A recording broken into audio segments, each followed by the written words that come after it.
You will hear a number of different recordings, and you will have to answer questions on what you hear. There will be time for you to read the instructions and questions, and you will have a chance to check your work after each section. All the recordings will be played once only. The test is in 4 sections. Write all your answers on the listening question booklet. At the end of the real test, you will be given 10 minutes to transfer your answers from the question booklet to an answer sheet. You should be prepared to do this with the practices. Now turn to Section 1. Section 1. In this section, you will hear a conversation between a visa officer and an applicant. First, you will have some time to read questions 1 to 5.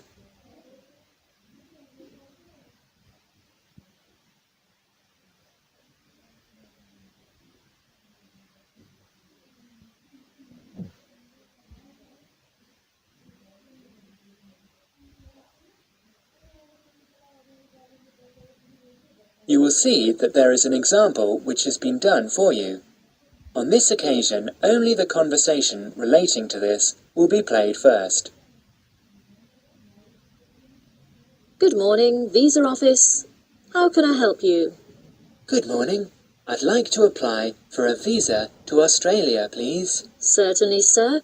I'll just get a form and then I'll need to take some details down. The applicant wants to apply for a visa to Australia, so the word Australia is provided in the space. Now we shall begin. You should answer questions as you listen, because you will not hear the recording a second time. Now listen carefully and answer questions 1 to 5.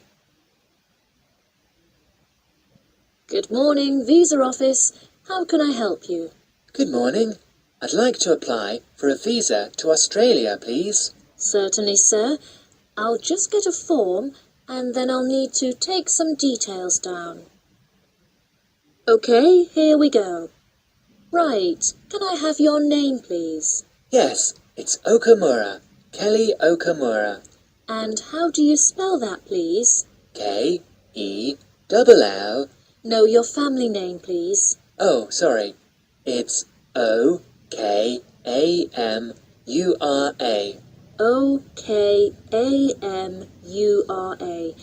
And your address? Apartment 106, Kingston Street, Hawaii. Kingstone Street, Hawaii? Yes, that's correct.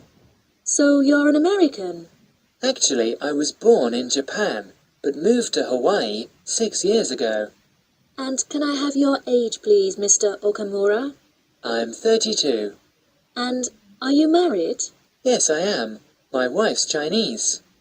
And will your wife accompany you to Australia? Yes, she will. In fact, that's the reason we want to go. Her sister lives in Sydney. Now you will have another chance to look at questions 6 to 10.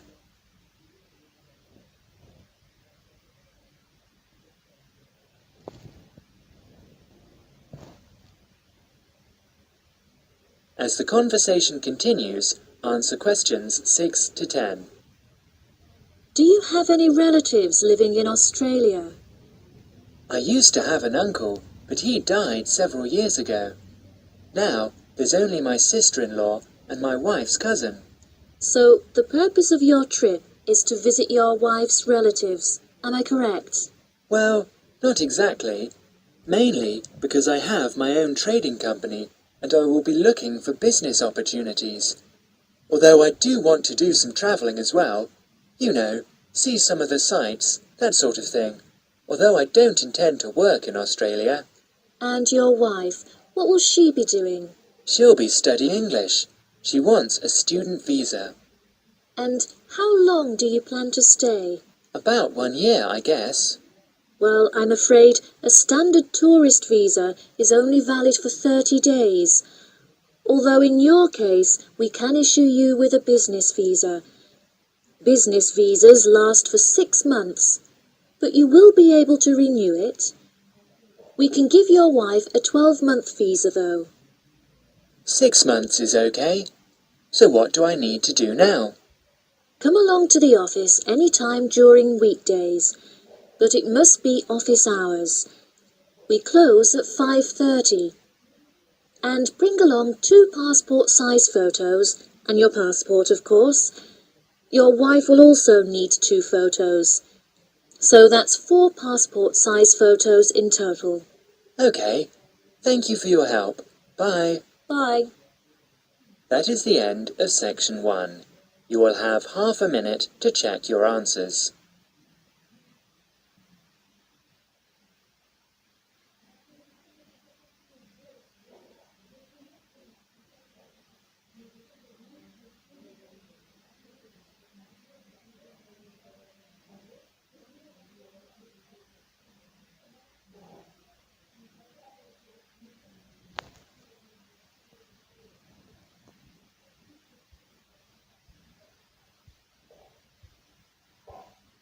Now turn to section 2.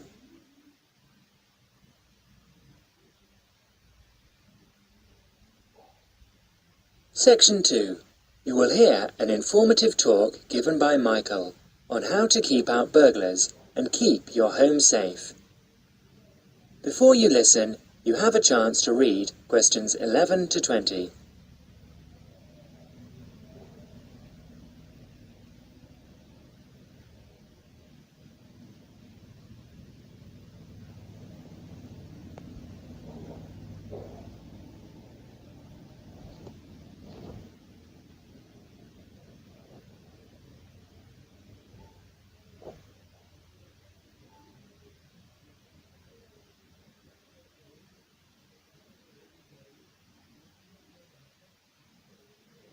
Listen to the first part of the talk carefully and answer questions 11 to 16.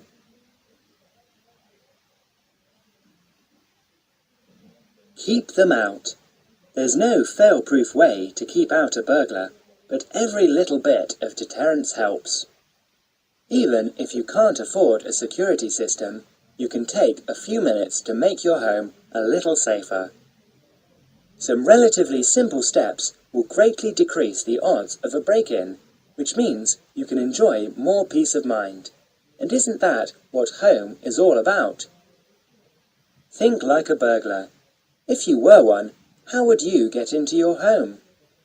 Evaluate your home from the inside and out, day and night.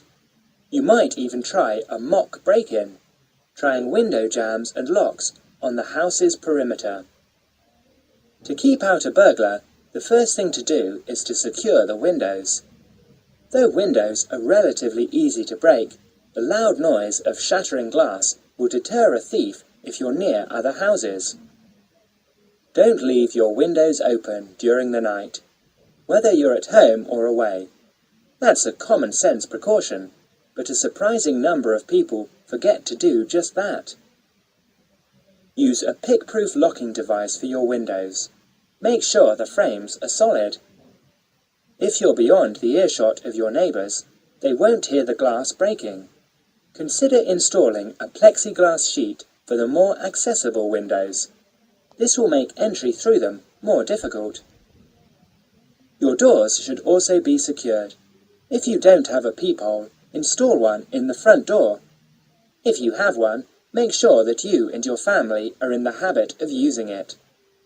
Don't open the door to anyone you don't know, especially at night. If the peephole is out of the reach of your children, keep a stepladder or stepping box by the door for them to use. If there's any glass within 2 feet of your front door lock, consider a locking device that would be out of reach if that glass is broken. Now, a few tips on how to protect your valuables. Don't leave your valuables, stereo, computer, jewellery, etc., where they can be seen from the window. If you don't want to hide everything from sight, consider blinds. Make a valuables inventory. Keep a record of your expensive and personally significant items. Not just a listing, but a photographic or videotape record if possible. Store this inventory at another location. This is helpful for both the police and the insurance agency to identify the stolen goods. Use an engraving pen to mark these items with some kind of personal identifying information, such as your initials, in an inconspicuous place. This also helps record your possessions in case of any other mishap, such as fire or flood. Now, you will have another chance to look at questions 17 to 20.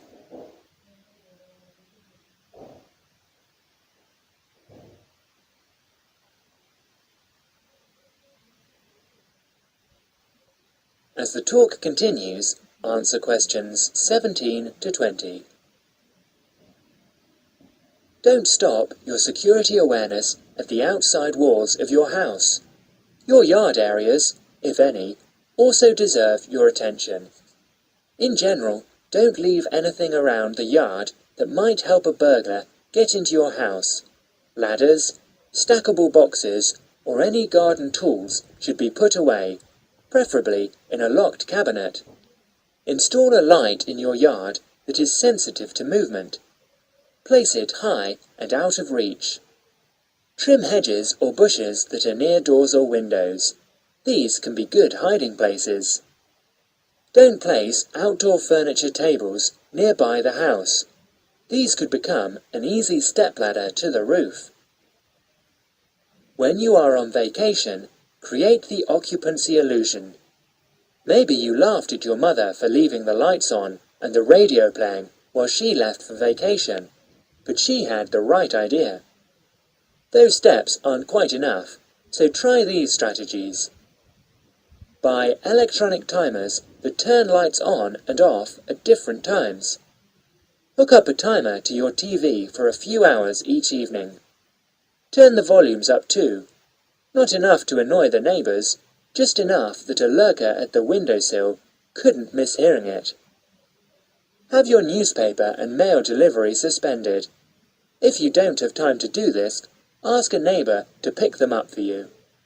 Ask a neighbour to park in your driveway or parking place. Think about having someone house-sit your home. If he's a relative or friend, he may cost you no more than the contents of your refrigerator. You can also find professional house-sitters or house-sitting services that find someone to stay while you're away. Leave your shades as they are normally, or at least don't close up every one. One sign of a vacant house is closed shades during the day. Lock your garage door with a padlock. That is the end of section 2. You will have half a minute to check your answers.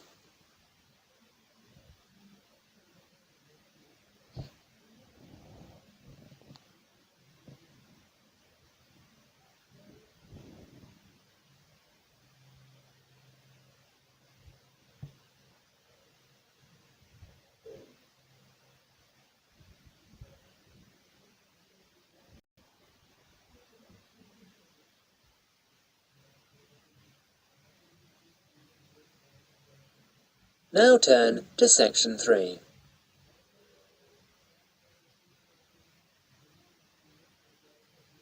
Section 3. In this section, you are going to hear a conversation between Anne and Merton. In the first part of the conversation, they are talking about the commands of training dogs. First look at questions 21 to 25.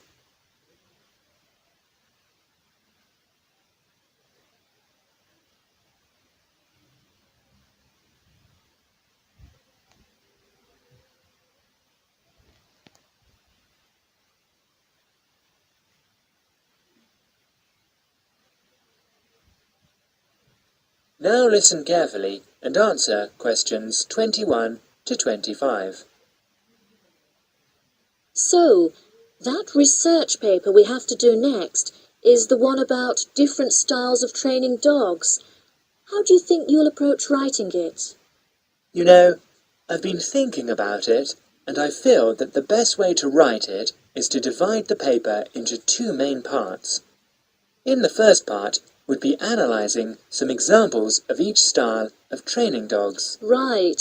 First, what the styles are. After that, we can talk about how each style can be used so that the dogs learn something different from each one. Indeed. Maybe we could draw a chart and compare examples of each style of training, one at a time.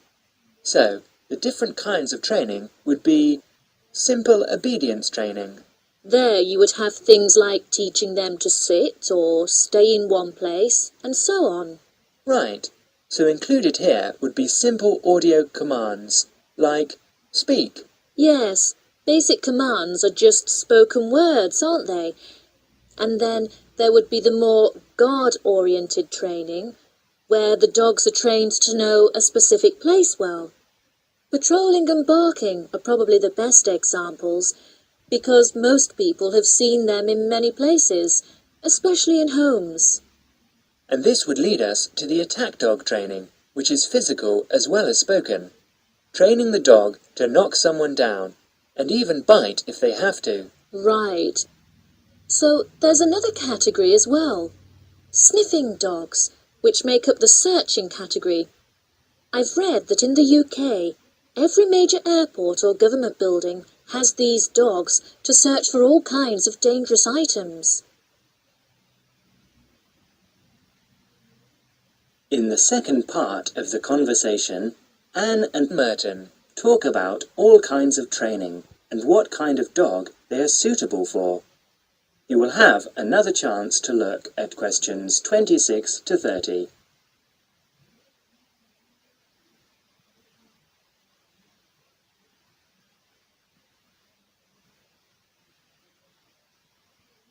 Listen carefully and answer questions 26 to 30. I can believe that. Well, we have a good list to build on. We're finally getting started now, so let's try to figure out when each type of dog training should be used. I guess we can start by trying to figure out the best situation for each type of dog training. What do you mean? What I mean is whether each type of training should be used with different kinds of dogs.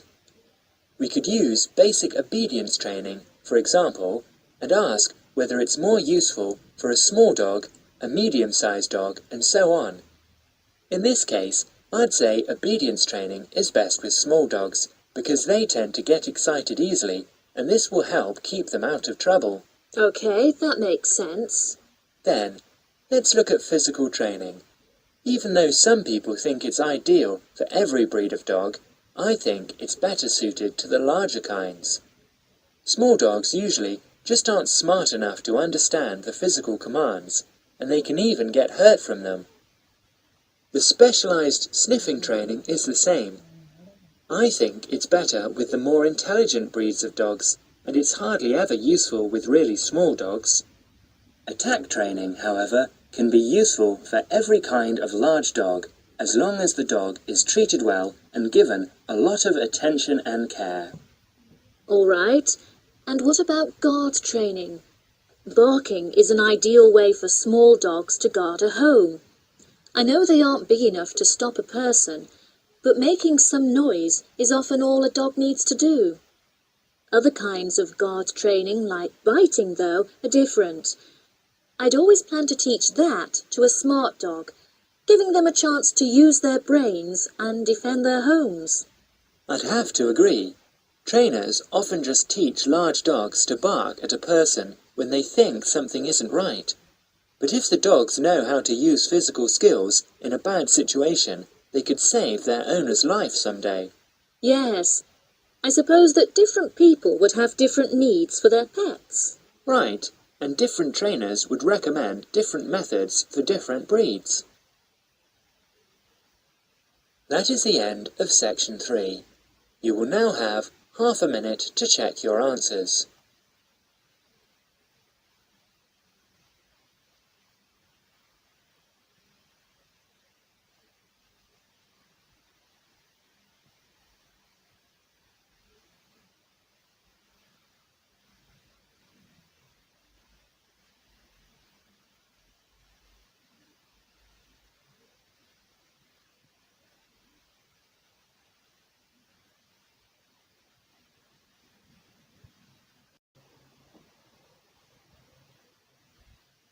Now turn to Section 4.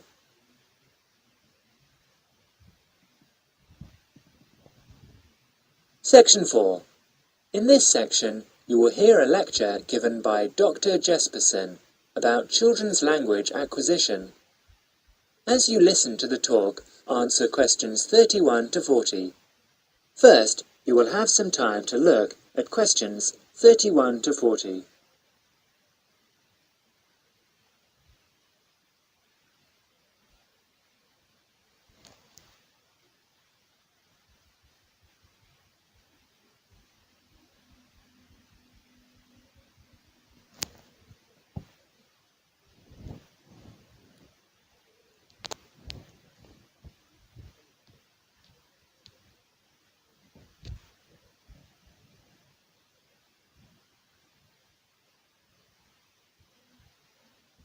Now listen carefully and answer questions 31 to 40.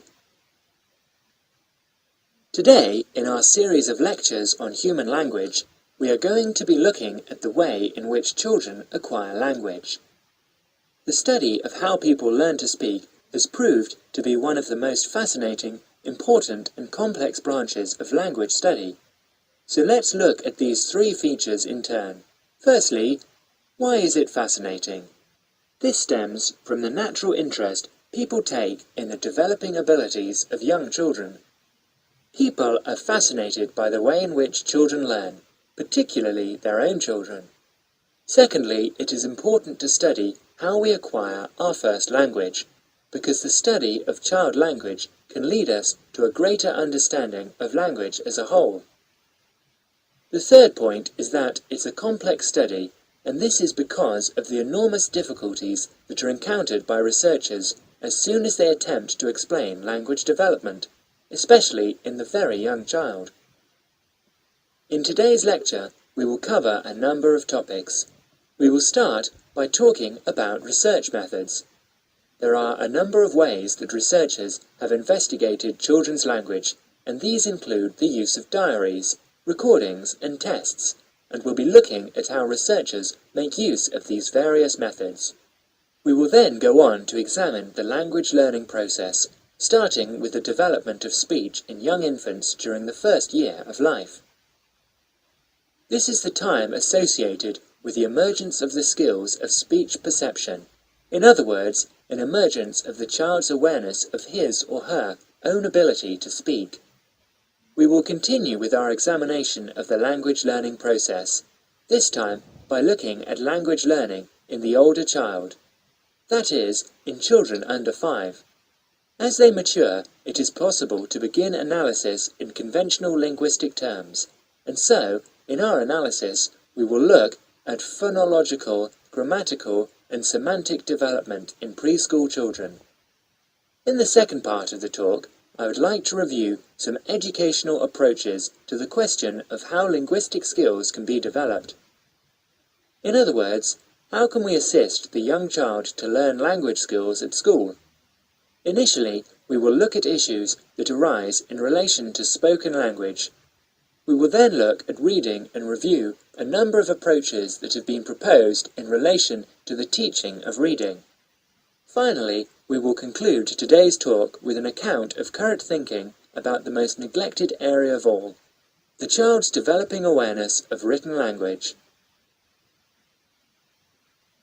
That is the end of Section 4. You will now have half a minute to check your answers.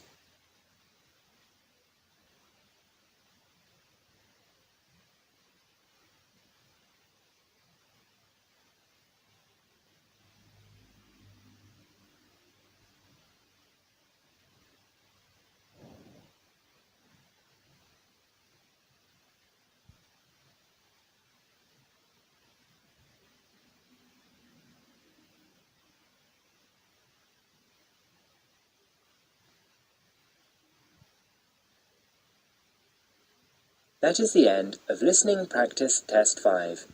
At the end of the real test, you will have 10 minutes to transfer your answers to the listening answer sheet.